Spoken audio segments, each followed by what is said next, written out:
कर्नाटक में ईवीएम पर मतदाताओं के भरोसे को लेकर किए गए सर्वे से राजनीतिक बवाल शुरू हो गया है। इस सर्वे में दावा किया गया है कि राज्य के करीब 90% लोगों ने ईवीएम पर भरोसा जताया है और 2024 के लोकसभा चुनाव को स्वतंत्र व निष्पक्ष बताया है।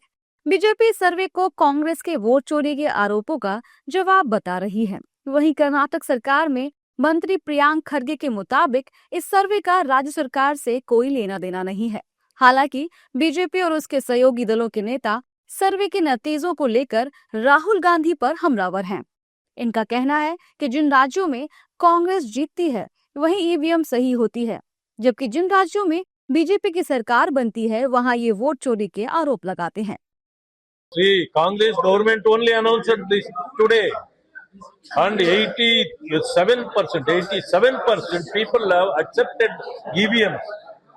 See, since what Priyanka Gandhi and Rahul Gandhi telling that vote chori, now they are caught between, and they have been exposed by the public, so that they have to apologize to the people and should accept the EVM. Karnataka government ने जांच की और वहाँ 91% लोग सहमत हैं कि कोई ईवीएम टैंपरिंग नहीं, कोई इलेक्शन कमीशन का दखल अंदाज नहीं। और ये सर्वे सैंपल था 5100 लोगों का 102 असेंबली कंस्टिट्यूंसीज में। तो नतीजे स्पष्ट है, ये एक मुंह तोड़ जवाब है, एक slap on the face of the Congress party जो बार बार वोट चोरी को लेके अफवाहें फैलाते थे।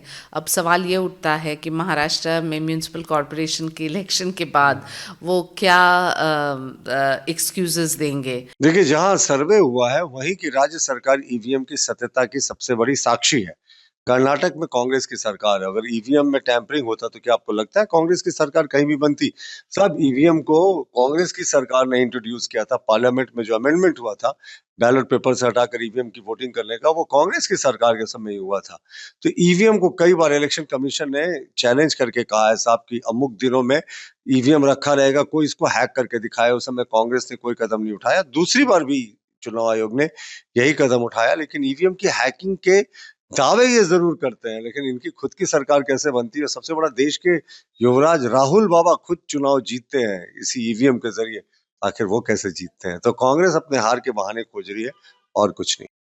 वहीं कर्नाटक के आईटी मंत्री प्रियांक खड़गे ने सर्वे को राज्य सरकार से अलग बताते हुए इसकी डिजाइन, सर्वे करने वाली एजेंसी और नमूने के आकार पर सवाल उठाए हैं। उन्होंने सोशल मीडिया पोस्ट करके लिखा कि चुनाव आयोग ने राज्य के मुख्य चुनाव अधिकारी के जरिए सर्वे करवाया है।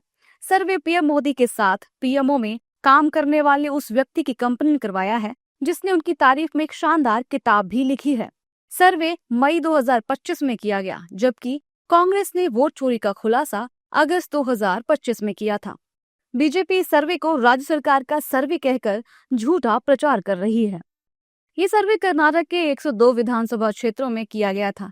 इसमें बेंगलुरु, बेलगावी, कलबुर्गी और मैसूरू प्रशासनिक डिवीजनों के 5100 लोगों को शामिल किया गया। कांग्रेस नेताओं ने सर्वे को लेकर कहा है कि हम टेक्नोलॉजी पर शक नहीं कर रहे हैं, लेकिन ये किसके हाथों में है, हमें इससे दिक्कत है। ईवीएम तो हम ही लाए ना, लेकिन ईवीएम यदि सत्ता दुरुपयोग करना चाहे और इलेक्शन कमीशन कंप्रोमाइज कर जाए सत्ता के साथ, तो ईवीएम जो है लोकतंत्र के लिए खतरनाक है। ये तो हमको ईवीएम से ज़्यादा ईवीएम को संचालित करने वाले और जिनकी देखरेख में संचालित हो रही है उनकी मंशा पसंका है। देखिए, सबको मालूम है कि कर्नाटक में हमारी सरकार है, कांग्रेस की सरकार है। तो अच्छा ये बताइए, कर्नाटक में इन लोगों ने सर्वे कराया, सरकारी सर्वे है, चुनाव आयोग का सर्वे है। आपको फिर से मैं कह रहा हूँ, ये चुनाव आयोग के सर्वे को हम नहीं मानते।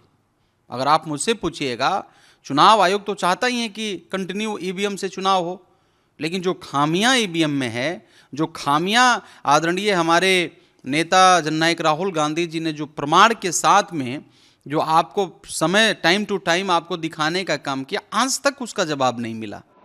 कर्नाटक में ईवीएम को लेकर कराए गए सर्वे से सियासी घमासान मच गया है। एक तरफ बीजेपी इसे लेकर कांग्रेस नेता राहुल गांधी पर हमलावर हैं, वहीं कांग्रेस पार्टी बीजेपी पर दुष्प्रचार का आरोप लगा रही है।